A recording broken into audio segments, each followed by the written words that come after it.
అయితే సాయంత్రం వరకు ఉపవసిస్తారు కాబట్టి శివుడి దర్శనం అయిన తర్వాత ఎవరికైనా భోజనానికి కానీ శాకాదానం కానీ, శాకాదానం అంటే కూరగాయలు, ఆ సీజన్లో వచ్చేటువంటి కూరగాయలు దానం చేయటం, దానికి తగినంత కొంత ఉప్పును కూడా కలిపి దానం చేయాలి. లేదా సామాగ్రి వండుకోవడానికి సామాగ్రి దానం చేయాలి. లేదా పేదలకి కానీ బ్రాహ్మలకి కానీ పిలిచి భోజనం పెట్టాలి, లేదా భోజనానికి ఏర్పాటు చేయాలి. అలా చేసిన తర్వాత సాత్వికమైనటువంటి భోజనాన్ని మాత్రమే చేయాలి. అంటే ఎప్పుడు నిష్ఠతో ఉన్నప్పుడు ఎలాంటి భోజనాన్ని చేస్తాము? ఉల్లి వెల్లి ముల్లంగి లాంటివి కాకుండా, మద్యపానం కానీ మాంసభక్షణ కానీ కాకుండా సాత్వికమైనటువంటి ఆహారాన్ని భగవంతుడికి పండగ రోజుల్లో నివేదన ఏ విధంగా చేస్తామో ఆ విధంగా నివేదన చేసి దాన్ని భోజనం చేయాలి. ఆ తర్వాత వాళ్ళు నేల మీదనే ఆ రోజు పడుకోవాలి, బ్రహ్మచర్యాన్ని పాటించాలి. ముఖ్యంగా ఆ రోజు అబద్ధాలు ఆడకుండా ఉండాలి.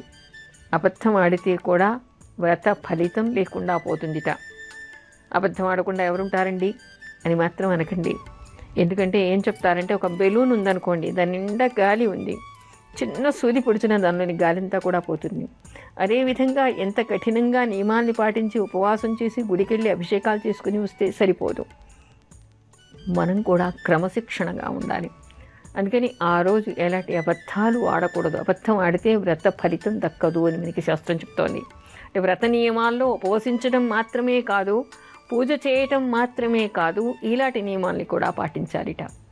అలా పాటించినప్పుడు అద్భుతమైనటువంటి ఫలితాలను వాళ్ళు పొందేటువంటి అవకాశం ఉంటుంది. అయితే దీన్ని ఏమంటారంటే, మామూలుగా అలభ్యమైనటువంటి పుణ్యకాలమని, ఆ తర్వాత అక్షయ పుణ్య ఫలాన్ని ఇది ఇస్తుంది అని చెప్తారు. అక్షయమైనటువంటి ఫలితాన్ని అంటే క్షయము లేనటువంటి, నాశము లేనటువంటి ఫలితాన్ని అది ఇస్తుందిట. అందుకని అత్యంత పర్వటి రోజు రేపటి రోజు.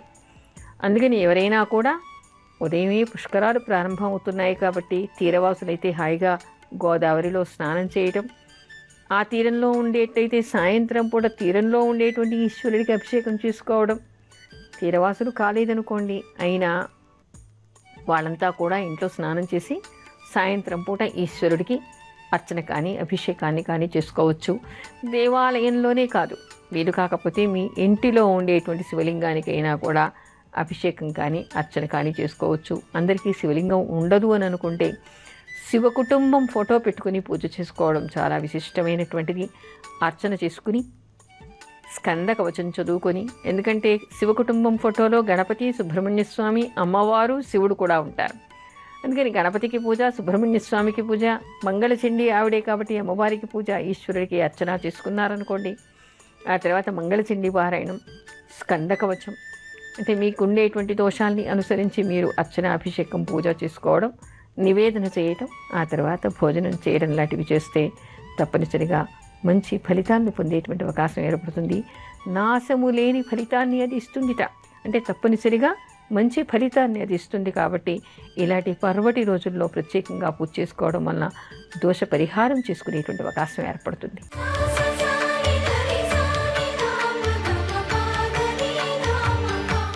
గోదావర్యై సర్వమంగళదాయిన్యై మహాశక్త్యై నమః.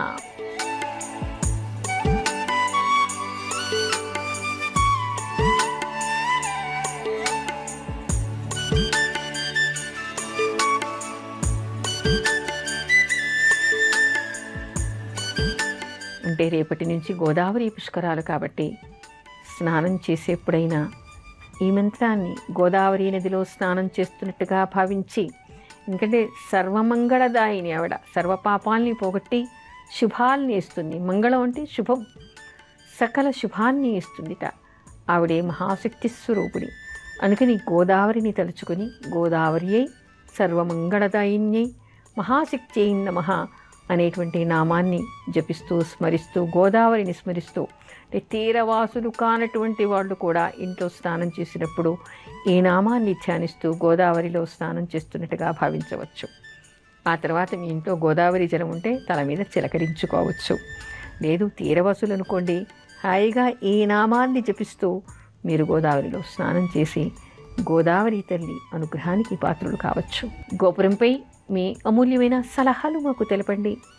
మా చిరునామా గోపురం, care of Zee Telugu, post box number 102, Khairatabad, Hyderabad 5,04,000.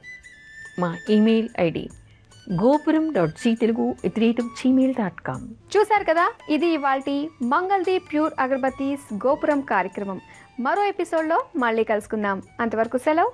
నమస్కారం.